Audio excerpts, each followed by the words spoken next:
बेटा बात करते हैं सेल वॉल की। ठीक है, क्या है सेल वॉल? पहले भी आपको बताया था कि जो प्लांट सेल्स होती हैं, प्लांट सेल्स के पास प्लाज्मा मेम्ब्रेन के बाहर की तरफ एक एक्स्ट्रा मेम्ब्रेन और अवेलेबल होती है, जिसे हम क्या कहते हैं? सेल वॉल कहते हैं। लेकिन अब ध्यान से देखेंगे कि the plant cells as well as all of bacteria, यानी cells of bacteria and fungi possess an additional layer outside the plasma membrane is called the cell wall। यानी प्लांट सेल्स के साथ साथ जो बैक्टीरियल सेल है उसके पास fungus जो होती है आपकी फंगी, उसके पास भी क्या होती है? प्लाज्मा मेम्ब्रेन के साथ साथ एक और एक्स्ट्रा मेम्ब्रेन होती है, एक और वॉल होती है, जिसे हम क्या कहते हैं? सेल वॉल कहते हैं। ठीक है, अब ये कह रहे हैं कि सेल वॉल होती कैसी है, क्या वर्क कर रही है? तो इट इज नॉन लिविंग। पहली बात कि ये एक मतलब वेस्ट प्रोडक्ट के रिलीजिंग से बनती है और ये नॉन लिविंग होती है, रिजिड यानी काफी हार्ड होती है एंड कंप्लीटली परमिएबल होती है and is secreted by the cell itself. ये सेल के द्वारा ही ये जिस चीज से बनी हुई होती है, वो जो केमिकल है जो इसे बनाता है वो सेल से ही रिलीज हो रहा होता है itself to protect its content. Cell के कंटेंट को या सेल के इंटरनल पार्ट्स को, जितना भी आपका सेल वॉल के अंदर का जो पार्ट है उसको प्रोटेक्ट करने के लिए ही सेल क्या करती है? सेल वॉल बनाती है। ठीक है, plant cell wall first observed by the Robert Hooke 1665 in a thin slice of the cork under his primitive microscope। आपको पहले ही बताया था जब हमने इस चैप्टर स्टार्ट किया था कि सेल को डिस्कवर किसने किया था, तो रॉबर्ट हुक ने माइक्रोग्राफिया नाम की बुक में पब्लिश किया था, उनकी खुद की बुक में 1665 में, कि उन्होंने एक कॉर्क स्लाइस ऑफ कॉर्क को स्टडी किया और उन्होंने देखा कि सेल्स जो होती हैं वो एक छोटे छोटे रूम्स की कंपार्टमेंट हनी कॉम की तरह वहां पे उनको दिखाई दी थी। लेकिन वो कॉम क्यों थी? क्योंकि वो छोटे छोटे रूम्स क्यों बने हुए थे? क्योंकि वहां पे जो उनका लिविंग कंटेंट था प्रोटोप्लाज्म, वो पूरी तरीके से लॉस्ट हो चुका था, तो सिर्फ वहां पे सेल वॉल ही अवेलेबल थी, जिसकी वजह से वो खाली कमरे की तरह से दिखाई दे रहे थे। तो ये जो सेल वॉल है वो सबसे पहले 1665 में रॉबर्ट हुक ने ही ऑब्जर्व की थी। फिजिकल स्ट्रक्चर्स में जैसे मैंने कहा यंग ग्रोइंग सेल्स यानी जो ग्रो कर रही हैं सेल्स, या मेरिस्टेमेटिक सेल्स। अब ये मेरिस्टेमेटिक सेल्स क्या होती है? वो सेल्स बेटा देखो, जो प्लांट होते हैं ना उनके पास दो तरीके के ही टिश्यूज होते हैं, एक होता है परमानेंट टिश्यू और एक होता है मेरिस्टेमेटिक टिश्यू। इसे डिटेल में हम नेक्स्ट चैप्टर में पढ़ेंगे। जो मेरिस्टेमेटिक टिश्यू होता है वो होता है डिवाइजेबल, जिनके पास वो सेल्स होती है जो डिवीजन कर सकती हैं। डिवीजन करने वाली सेल्स को मेरिस्टेमेटिक सेल्स कहते हैं और इसी की वजह से प्लांट क्या करता है? ग्रोथ कर पाता है। ठीक है, तो जो यंग ग्रोइंग सेल्स होती है, मेरिस्टेमेटिक सेल्स होती हैं, फोटोसिंथेसाइजिंग सेल्स यानी जिनके अंदर फोटोसिंथेसिस होता है। अब कौन सी ऐसी सेल्स होती है जिनमें फोटोसिंथेसिस होता है? ऑब्वियस सी बात है, जिसमें क्लोरोप्लास्ट क्लोरोफिल प्रेजेंट होगा और हर एक जो green part of the plant है उसमें सबसे ज्यादा होती है। बाकी आपको पता ही है जो लीव्स है वो फोटोसिंथेसिस करते हैं, तो लीव्स में सबसे ज्यादा प्रेजेंट होती है। मेसोफिल सेल्स के अंदर क्लोरोप्लास्ट क्लोरोफिल प्रेजेंट होता है, तो मेसोफिल सेल्स भी हम इनको कह सकते हैं। And some storage cells, all pancreatic cells यानी जो पैरेन्काइमेटस जो सेल्स हैं, तो parenchymatous cells and some other plant cells possess only a primary cell wall made up of cellulose. यानी यहाँ पे जो सेल्स के नाम दिए गए हैं ये वो सेल्स हैं जिनके पास सिर्फ एक प्राइमरी सेल वॉल ही होती है, वो भी सेल्यूलोज से बनी हुई। कि क्या प्राइमरी? यस प्राइमरी, क्योंकि सेल वॉल की भी कुछ लेयर्स होती हैं, तो अभी जिनके पास सेल वॉल की बनी हुई लेयर होती है वो सिर्फ एक सिंगल लेयर है और उसी को हम प्राइमरी सेल वॉल कहते हैं। अब बात करते हैं, लेकिन the primary cell wall of adjacent cell, जो प्राइमरी सेल वॉल होती है यानी ये जो सेल वॉल है सेल्यूलोज की बनी हुई, ये आसपास की सेल्स के साथ कनेक्टेड होती है। ठीक है, किसके थ्रू? मिडिल लैमेला के थ्रू। ठीक है, however many mature plant cells जो होती है, स्पेशली डेड सेल्स, ठीक है, मैच्योर प्लांट सेल्स यानी जो अब डेड हो चुकी हैं, specially dead cells of xylem, cork and sclerenchyma, ठीक है, possess an additional secondary wall. ऐसी सेल्स जो डेड हैं उनके पास और भी एक लेयर होती है प्लाज्मा मेम्ब्रेन और सेल वॉल की, प्राइमरी वॉल के बीच में एक और लेयर फॉर्म्ड हो जाती है और इसको हम कहते हैं additional secondary wall inner to the primary wall. कहां पे है ये? Inner to the primary wall, यानी प्राइमरी वॉल के अंदर की तरफ एक और मेम्ब्रेन यहाँ पे बन जाती है। अभी बताया कि जो प्राइमरी सेल वॉल है जो सेल्यूलोज की बनी हुई थी, कुछ डेड सेल्स ऐसी भी होती है जो प्राइमरी के अंदर की तरफ सेकेंडरी सेल वॉल भी प्रेजेंट होती है। अब कह रहे हैं कि इसी सेल वॉल के अंदर क्या होता है, छोटे छोटे पोर्स भी प्रेजेंट होते हैं।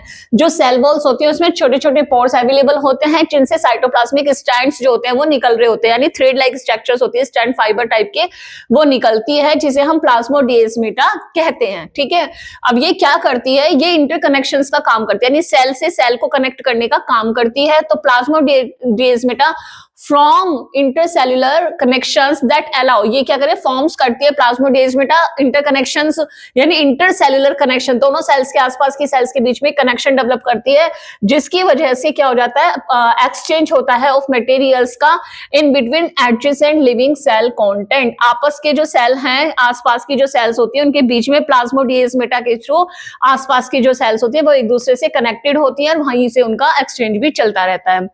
केमिकल कंपोजिशन की बात करें तो अभी जैसे पहले बताया कि जो प्राइमरी सेल वॉल है, यानी जो नॉर्मल सेल्स होती है उनमें क्या होता है, जो ग्रोइंग या हमने कहा था कि मेरिस्टेमेटिक सेल्स हैं, ग्रोइंग सेल्स है, इसमें क्या हो रहा है, या फोटोसिंथेटिक सेल्स होती हैं, इनमें सिर्फ एक ही सेल वॉल होती है जिसे हम प्राइमरी सेल वॉल कहते हैं। तो chiefly composed of the insoluble fibrous polysaccharides, वो एक ऐसे इंसोल्यूबल पॉलीसैकेराइड्स की बनी हुई होती है जो जिसे हम कहते हैं क्या, cellulose, a carbohydrate present in the plant cells. ठीक है, सेल्यूलोज क्या है, एक पॉलीसैकेराइड्स है, पॉलीसैकेराइड्स यानी एग्जांपल ऑफ कार्बोहाइड्रेट्स है। तो ये जो प्राइमरी सेल वॉल होती है वो बेसिकली किसकी बनी हुई होती है, सेल्यूलोज की ही बनी हुई होती है। A cellulose molecule is a long unbranched strength and protections to the protoplast. क्या कर रहा है, जो सेल्यूलोज मॉलिक्यूल है वो क्या कर रहा है, ये एक लॉन्ग अनब्रांच स्ट्रैंड्स है जो कि प्रोटेक्ट और स्ट्रेंथ प्रोवाइड करता है किसी भी प्रोटोप्लास्ट को। इट इज पोरस, ये जो सेल वॉल होती है इसमें छोटे छोटे पोर्स होते हैं, एंड कंसीडर्ड परमिएबल मेम्ब्रेन, जो सेल वॉल होती है वो मतलब फुली परमिएबल होती है, उसके मतलब जो मेम्ब्रेन सेल वॉल है इससे एक्सचेंज हो सकता है किसी भी मॉलिक्यूल्स का। ठीक है, तो ये फुली कैसी होती है, परमिएबल होती है। ठीक है, तो सेल वॉल के अंदर क्या है, छोटे छोटे पोर्स हैं जिसकी वजह से एक्सचेंज हो सकते हैं मॉलिक्यूल्स। अब बात करते हैं सेकेंडरी वॉल की, तो ये क्या करते हैं, ये डिपॉजिट कर लेती है on the inner face of the primary wall, यानी जो सेकेंडरी वॉल है वो कहां डिपॉजिट हुई है, प्राइमरी वॉल के अंदर की तरफ हुई है, in between the plasma membrane and the primary wall. और ये बेसिकली जो कंपोज्ड होती है वो लिग्निन और सबेरिन सब्सटेंस से मिलकर बनी हुई होती है। देखो जो सेल्यूलोज है, सेल्यूलोज की बनी हुई है तो वो प्राइमरी है, लेकिन अगर उसमें लिग्निन और सबेरिन मिल रहा है तो इट्स मीन क्या है कि वो सेकेंडरी वॉल उसके अंदर फॉर्म्ड हो चुकी है। Due to the presence of lignin and suberin the secondary cell wall becomes impermeable, क्योंकि ये बहुत हार्ड डेड सब्सटेंसेस होते हैं, तो इसकी वजह से क्या होता है कि प्राइमरी सेल की जो परमिएबिलिटी होती है, सेकेंडरी वॉल की जो परमिएबिलिटी होती है वो क्या होती है, बिल्कुल खत्म हो जाती है, वो इम्परमिएबल हो जाती है of the substances and the cell become dead, और जिसकी वजह से सेल जो होती है वो डेड हो जाती है। बेटे इस तरह से आपने देखा कि जो सेल्स होती है, प्लांट सेल्स, उसके पास होती है सेल वॉल। अगर सेल वॉल सिर्फ सेल्यूलोज की बनी हुई है, इट्स मीन कि वो क्या है, वो एक प्राइमरी सेल वॉल है। लेकिन जब उसमें कुछ ऐसे कंपाउंड्स रिलीज होते हैं जैसे लिग्निन टाइप के, तो वो क्या करती है, लिग्निन और सबेरिन, ये दो ऐसे केमिकल्स होते हैं जो प्राइमरी सेल वॉल के अंदर की तरफ रिलीज होते हैं और एक सेकेंडरी सेल वॉल को फॉर्म करते हैं। अब यहाँ पे प्रॉब्लम ये आ जाती है कि जो प्राइमरी सेल वॉल है वो तो परमेबल थी, वो उसके तो उसमें छोटे छोटे पोर्स थे जिसके थ्रू क्या होता था, मॉलिक्यूल का एक्सचेंज हो पा रहा था, तो उसमें ऑस्मोसिस भी हो सकती है। बट जो आपकी सेकेंडरी सेल वॉल है वो क्या होती है, वो परमेबिलिटी को लॉस कर देती है, मतलब उस सेकेंडरी सेल वॉल के फॉर्मेशन के बाद उसमें कोई भी एक्सचेंज ऑफ मॉलिक्यूल्स नहीं हो सकता।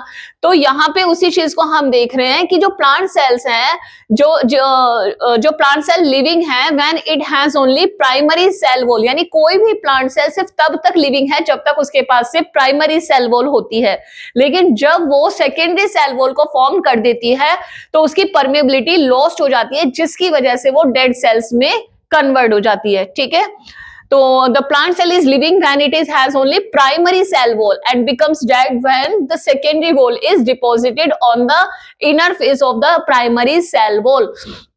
प्लांट सेल के प्राइमरी सेल वॉल के अंदर जब सेकेंडरी सेल वॉल बन जाएगी तो वो सेल कैसी हो जाएगी, वो डेड सेल हो जाएगी। And plant cells having only primary cell walls are able to absorb water by osmosis. वैसे पहले भी अभी बताया है कि जब किसी भी सेल की जो वॉल है वो प्राइमरी सेल वॉल होती है, जो सेकेंडरी यहाँ पे है ये प्राइमरी सेल वॉल, तो इसमें क्या होता है, इसमें छोटे छोटे पोर्स यहाँ पे प्रेजेंट होते हैं, इन पोर्स से ऑस्मोसिस होती रहती है। लेकिन जब इसमें बीच में एक और हार्ड वॉल्स बन जाती है इस तरह से, तो ये क्या होती है, ये तो प्राइमरी थी बट ये क्या है, ये सेकेंडरी सेल वॉल होती है जो बहुत हार्ड होती है और इससे कोई भी मटेरियल एक्सचेंज नहीं हो सकता। इसी वजह से ये होती है क्या, सेल जो होती है वो डेड हो जाती है। तो प्राइमरी सेल वॉल में ऑस्मोसिस हो सकती है, इसीलिए वो लिविंग सेल्स है। लेकिन सेकेंडरी वॉल में कोई भी ऑस्मोसिस या एक्सचेंज ऑफ मटेरियल्स या फ्लूइड का नहीं हो सकता, इसीलिए वो सेल डेड हो जाती है। ओवरऑल देखते हैं अब सेल वॉल के फंक्शंस क्या हैं। तो सेल वॉल जैसे पता है कि भाई वो the maintain the shape of the cell, hard है तो वो एक शेल जो सेल है उसको एक शेप प्रोवाइड करती है, प्रोटेक्ट करती है किसी भी इंजरी से, मैकेनिकल सपोर्ट उसको देती है। उसके अलावा वो रिजिड होती है यानी काफी हार्ड होती है, तो शेप को उसी स्ट्रक्चर्स में बनाए रखती है, ठीक है। और ये सेल वॉल रिजिड होने की वजह से ही हम देखते हैं कि जो प्लांट्स होते हैं, लीव्स है, स्टेम्स है, ब्रांचेस है, वो हमेशा कैसी होती है, इरेक्ट और एक्सपोज रहती हैं। And being freely permeable, it allow the materials to pass in and out of the cells। मतलब कि जो सेल होती हैं, सेल एक सेल से दूसरे सेल में मटेरियल एक्सचेंज होता है। क्यों होता है? क्योंकि सेल वॉल के होने के बाद भी उसमें छोटे छोटे पोर्स थे जिनसे प्लाज्मोडिएस्मेटा निकल रहे थे और एक सेल को दूसरे सेल से कनेक्ट कर रहे थे, जिसकी वजह से एक्सचेंज ऑफ मटेरियल्स पॉसिबल हो पा रहा था एडजेसेंट सेल्स में। लेकिन ये सिर्फ प्राइमरी सेल वॉल तक ही सीमित है, ठीक है, वही हो सकता है। जो प्लाज्मोडिएस्मेटा फॉर्म होते हैं वो क्या करते हैं, वो आसपास की सेल्स को कनेक्ट करते हैं, यानी इंटरसेल्युलर कनेक्शंस फॉर्म करते हैं, जिसकी वजह से exchange of materials between adjacent sales यहाँ पे पॉसिबल हो पाता है कि एक सेल के लिविंग कंटेंट को दूसरे सेल के लिविंग कंटेंट्स का क्या होता है, एक्सचेंज यहाँ पे चलता रहता है और ये सेल जो होती है वो एक लिविंग स्टेट में बनी रहती है।